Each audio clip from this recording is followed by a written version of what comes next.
Naranasan nyo na ba na habang nag-scroll kayo sa TikTok, nakakita kayo ng isang aesthetic video ng mga landscape Switzerland? Grabe, ang ganda nun, no? Or mga aesthetic na edited videos ng sunsets, night sky, clouds at iba pa. Tapos may sudden rush of euphoric feeling kayong nararamdaman dahil sa ganda ng nature. So loosen up and let your minds wonder about how did the universe began. Like, saan ba nang galing yung tawag dito? Yung mga yan, di ba? Universe. Saan ba talaga tayo nagsimula? Saan ba ako nagkulang? Ay, boss. Ay, iba na pala yun. Sorry. I believe that a significant number of the youth or people in general are familiar with Grow a Garden. It's a game in Roblox where you start with a tiny seed, you plant it in your pot, and then in just a snap, you have an instant, blown-up, thriving garden full of fruits, pets, and mutations. It's amazing how a tiny seed like that can change everything, or in fact, it can be where everything may originate from. Mind-blowing, bro. Mind-blowing. Wow, the universe started with the Big Bang Theory. Ano ba yung Big Bang na yan? This theory leads the story of how the universe began. 13.8 billion years ago. Walang stars, walang clouds, walang sky, walang kahit na ano. In fact, there was no space for something to exist, bro. Now, stay with me, I'm not kidding. There was only a single tiny dot. Sobrang liit niya. In fact, it was way smaller than a grain of sand. Diba? On top of that, bro, it's super dense and it's super hot. To the point na, it was way hotter than lava. Imagine that! Grabe. Now, imagine that tiny single dot na sinasabi sa Big Bang ay ang seed mo sa Grow a Garden. And your garden is the whole universe. Do you visualize it now?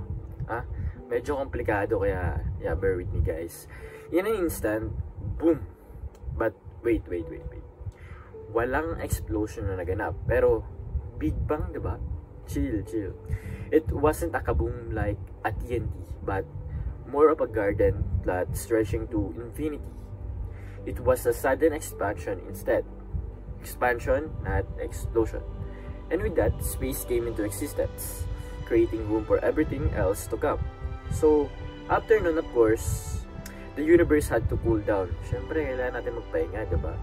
Kasi nga, form of a super dense, hot, tiny point, nag-expand siya finally. Thereby, creating space na spread yung total energy na over an even larger volume. Now, as the universe stretch talaga, no? The first particles such as protons and electrons were paired up, linking together to become the first atoms, particularly hydrogen and helium. Tapos in these moments, light finally has been enabled to travel freely for the first time. Then, gravity steps into the full gas clouds into clumps. Those clumps light up as the first stars. Galing, diba? Everything is slowly making sense. Komplikado pero nandiyan. Over billions of years, nag-mutate yung mga stars na yun to forge heavier elements like carbon, oxygen, at lahat ng mga elements na bumubuo sa'yo, bro. Bumubuo sa akin, bumubuo sa mga tao at sa lahat ng mga living organisms. At syempre, dumating din yung point na namamatay yung mga stars na yon, tapos yung mga sediments nila, yung stardust nila, kumalat sila sa space as if they're seeding new plugs. And those newly seeded plugs represent galaxies, solar systems, at syempre, dito na nabuo yung Earth from those stardust galing sa mga namamatay na stars. Diba? So, lahat ng mga aesthetic at magagandang views na nakikita natin sa Earth, kahit sa atmosphere ng Earth, at yung mga discoveries nila ng mga scientists or mga experts sa outer space, lahat ng mga yun nanggaling sa katuting na bundok. It's just really mind-blowing. It's really mind-blowing to know something about our origins, diba? Ang galing lang. So, aside sa Big Bang Theory, as Kapampangans, dapat balutaan mo rin ang kanta mo, Melibang. Mahirap ba intindihan ng Kapampangan mythology? Wag, di lang dahil sinabi ko, pero sandali lang yan, dahil makikita yan sa laro ng Minecraft. Bago pa rumami ang mga tao sa Pampanga, dito nakatira ang pinakaunang tao, si Suku, o Sinukwan, o minsan sa Kapampangan, Sinukwan. Kumbaga, ito si Steve, joining in a new world. Halos magkasing itsura pa, mataas na tangkad, kinakatuwa niya pa ang katangian na royalty. Siyempre, kita rin ang karunungan, katapatan, lakas, at pagmamahal. Galing sa kanyang bahay sa taas ng Mount Ryan, binantayan ni Sinukwan ng mga lumalagong villages niya sa kanyang lalawigan.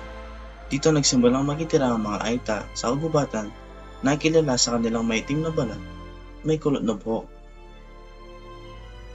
Susunod naman dumating ang mga tuwid na buhok at may kayamangging balat na nakitira sa tabing ilog na magiging importante mamaya sa storya.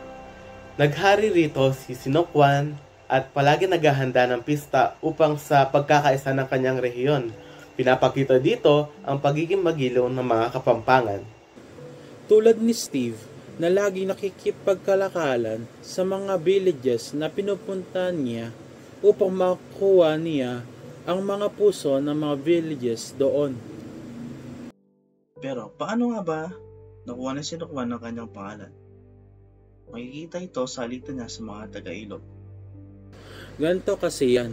Kunwari, si Steve ang tagabantay ng kalikasan, tapos sinumbong sa kanya ng mga tagasunod niya na naniniraan sa ilog niya na meron nag-aabuso sa kanyang kalikasan at nagpuputol ng puno na hindi mo itinatanim ulit ng bago. Ngayon, pinagalitan niya ang mga ito upang itigil nila ang mga ginagawa nila.